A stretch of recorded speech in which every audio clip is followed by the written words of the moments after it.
So, what would you little maniacs like to do first?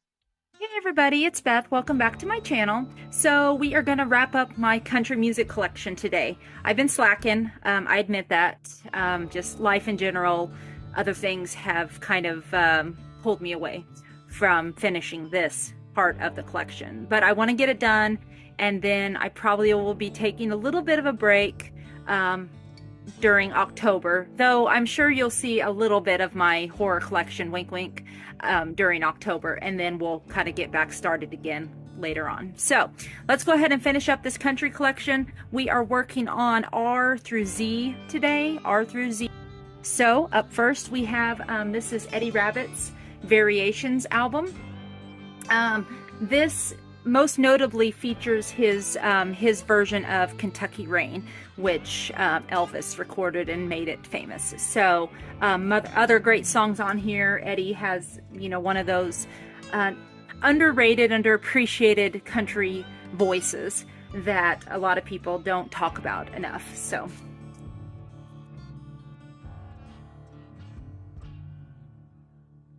Jerry Reed's Greatest Hits. This features a lot of his big hits. She's Got the Gold Mine, I Got the Shaft, Eastbound and Down, The Bird, a few other things that I cannot think of off the top of my head. But Amos Moses is not on here. I'm kind of disappointed in that. That's one of my favorites of his. But I love Jerry. Again, distinctive voice. Yeah, we need more people like these distinctive voices, That's one thing I know that is lacking in modern country is everybody sounds the same.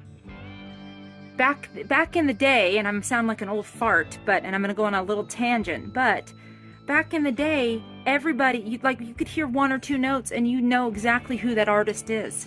It was, Johnny Cash, so distinctive. Waylon, Merle Haggard, Jerry Reed, Conway Twitty. You knew their voices. You knew it was them. And now it's like everybody sounds the same. Anyway, enough of that. Okay, this is Kenny Rogers' 20 Greatest Hits. Not the best Greatest Hits compilation. It's very compressed because, it's 20 hits, so it's about, I don't know, probably 10 or 12 songs a side. I don't remember which side has more tracks on it, but they're very compressed tracks. So I need to probably find something that's a little bit more better quality. Okay, this is Ricky Van Shelton's Wild Eyed Dream album. So big hits on here. One thing to note about Ricky Van Shelton, which I really respect him a lot, is he bowed out. He quit.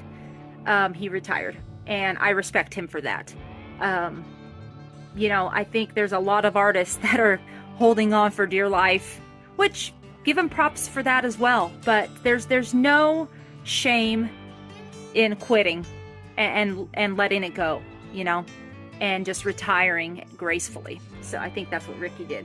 So this album features Crimes of Passion, Somebody Lied, Life Turned Her That Way. That's one of my favorite songs. That song really resonates with me very, very much. So I love his voice. Again, distinctive voice. Okay, this is his album Backroads. This features the big hit Rockin' Years that he did a duet with Dolly Parton, as well as I'm a Simple Man, and Life, Keep It Between the Lines is on here as well. So if you guys are not familiar with Ricky Van Shelton or haven't listened to him in a while, definitely stream some of his music. It really holds up. All right, this is the last Ricky Van Shelton album I have, Loving Proof. This features From a Jack to a King and I'll Leave This World Loving You, among other songs. So, okay, this is Sturgill Simpson. This is his album High Top Mountain, and this is where it began for me and Sturgill. This is where I was introduced to him. So this probably will always be one of my favorite albums that he has ever done. Very traditional, bluegrassy country there. Okay, this is Sturgill's follow-up album. This is Meta Modern Sounds and Country Music. So this one, he kind of took what worked and went to the stratosphere, so to speak, switching it up a little bit while he went. This song features Life of Sin. I love that song. He does a cover of When in Rome's The Promise on here as well. So, and we have quite a bit of Sturgill to cover here. So let's keep going. Okay, this is his A Sailor's Guide to Earth album. This one I didn't quite bond as well with as I had the previous two albums. I need to probably play it a little bit more, to be honest with you. And we'll get to the next album about that as well. But, you know, he's one of those artists that likes to switch things up and likes to expand and broaden his sound, and I do appreciate that. But in one sense, I really do like when he kind of sticks to his roots. Okay, this is his Sound and Fury album. This I really did not like at all when I first heard it and got it. I appreciate it more now as my tastes have changed over the years. But this is Sturgill kind of exploring his rock and roll hard era, I guess, using a Taylor Swift reference, but more of that side of who he is. So there's a film on Netflix that I haven't seen that features songs from this album. So if you've seen that, definitely let me know how that is. But again, this is another one I need to play more. Okay, this is Sturgill Simpson's Cutting Grass Volume 1. This was a passion project that he did during COVID. He may have worked on it prior to COVID, but I know that they came out during the COVID years. And basically, yeah, these next two albums are both released in 2020. So, what he's done is he went back to his roots, to his bluegrass roots, and he's re-recorded some of his songs in a more traditional bluegrass sense. So, we have Cutting Grass Volume 1, and then this one is Cutting Grass Volume 2. This one glows in the dark, which is really cool. But this features songs from his later albums. The first one features songs from his first 3 albums. So it's really interesting to hear some of these songs, especially from Sound and Fury and from The Sailor's Guide to Earth, some of those songs that are little different, but done in more of a bluegrass tinge. So I really, really do appreciate that a lot. Okay, this is The Ballad of Dude and Juanita. So this is a concept album. This is a storytelling album, one that you need to listen to front to back, but it has a complete story and a complete narrative to all the songs. And if you know me, I do love me a good concept album, a good storytelling album. So this one is really a lot of fun. Not fun, I guess fun is not the right word, but it's very cohesive and works very well together. And I think it's timeless. I really do. I think this is going to be something that people are going to talk about in 10 to 15 years about being like a seminal album. I could be. What do I know? Okay, and last for Sturgill, this is his album called Passage du Désir. I don't know exactly how to pronounce it, so, but basically Sturgill's rebranded himself as Johnny Blue Skies, and this is that artist's debut album. So, I'll be honest with you, I was reorganizing my vinyl and making sure everything was in alphabetical order before I started this whole project, and I got this album right as I started this project, and I had it stacked up above here near my turntable for stuff I'm playing, right? And whenever I was alphabetizing, I couldn't find it. I could not find it. And the funny thing was, and I hate to say this, but we had some contractors out here that were putting in our new internet service, and for a second I thought, oh my gosh, because this dude was looking through my vinyl, like really looking it over. I thought, oh my god, did he steal that? But didn't happen. It was on a stack that I was not even looking at. So anyway, give this a listen if you're a fan of Sturgill. Definitely has nods to his past, the bluegrass country sounds. that I really do love and appreciate. I'm not good at this, you guys. I'm sorry. Okay, this is George Strait's Greatest Hits. To be honest with you guys, I've never been the biggest George Strait fan. I just haven't. He just doesn't do it for me. And I don't know why I have this in the collection. You know, I guess is it sacrilege to not have the king of country music in your collection? I don't know. I do like a few of his songs, don't get me wrong, but he's just not an artist that I really gravitate towards. Never have. One that I do gravitate towards, and probably one of the best country records that has ever been produced, definitely in the last 30 years, is Chris Stapleton's Traveler album. This album is one of those. No, you don't skip a track front to back. It is amazing. It will stand the test of time. This will be probably considered one of the greatest albums, period. I think of all genres. People of all genres seem to like Chris Stapleton. Not just country music, but if you like great lyrics, great storytelling, a rich, true country sound to his voice that tinges on some blues and soul, definitely give Chris Stapleton a listen. Okay, then he put out 2 albums here. We have from A Room Volumes 1 and Volume 2. I have both of these. These didn't have quite as many hits on it as Traveler did.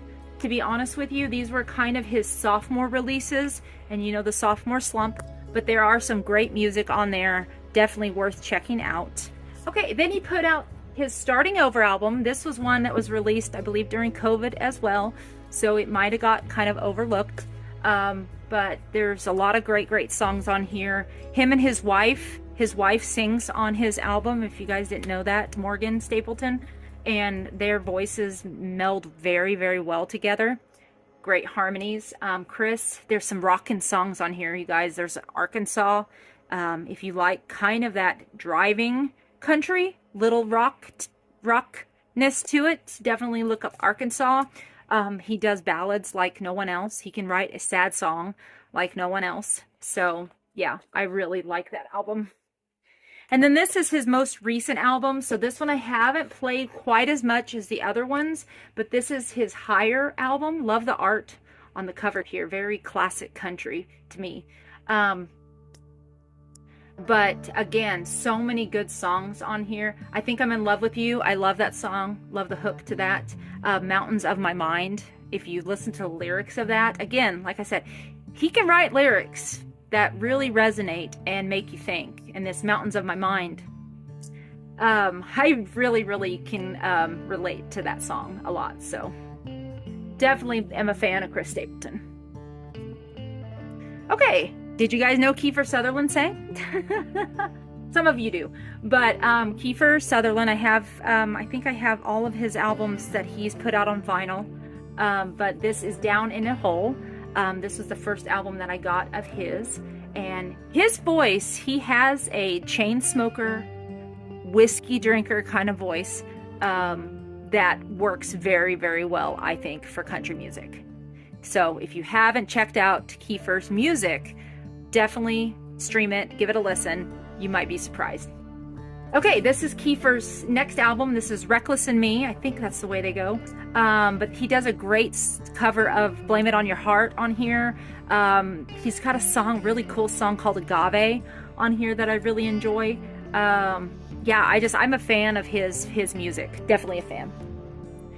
Okay, and then this is his latest album. This was put out in 2022. This is his Bloor Street album. This is where he grew up in Canada, off of Bloor Street, I believe.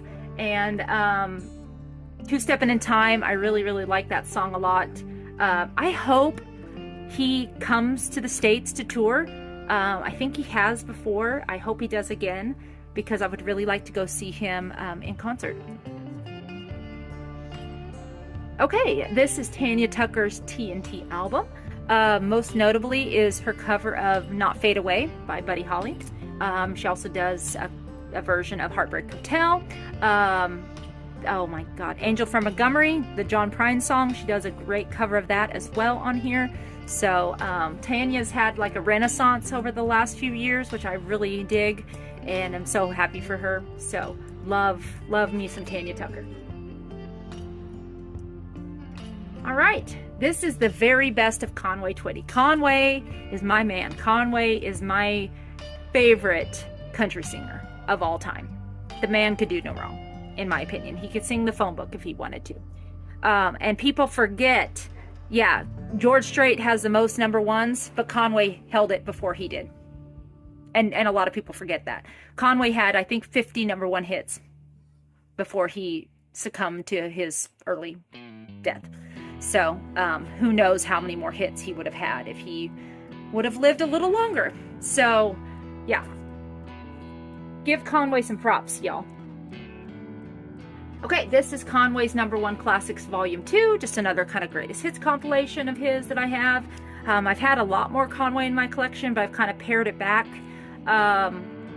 and would like to probably look for, you know, maybe someday they put out like a greatest hits, all the greatest hits, which I do like some of his other songs, obviously.